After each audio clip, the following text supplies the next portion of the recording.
হে বন্ধু, তোকে দেখে মনে হচ্ছে অনেক টেনশনে আছোস। কি কোনো সমস্যা হয়েছে? টেনশন হচ্ছে এই জন্য মেয়েরা যেভাবে বেপরদায় চলাফেরা করতেছে, জানি না আগামীতে কি হয় আমাদের এই দেশে। সেটা বলে আর কি লাভ হবে? এটা আমাদের দোষ। কারণ আমরা মেয়েদেরকে ভালোভাবে শাসন করতে পারি না।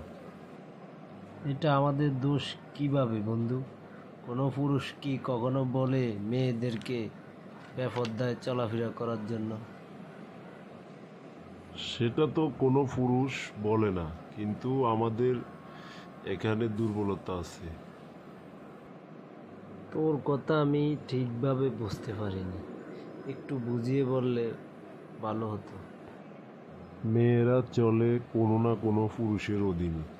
তাহলে আমরা যদি তাদেরকে কোরআন হাদিসের আলোকে বুঝিয়ে বলি, তাহলে তারা বেপরদায় কোনো দিন চলবে না।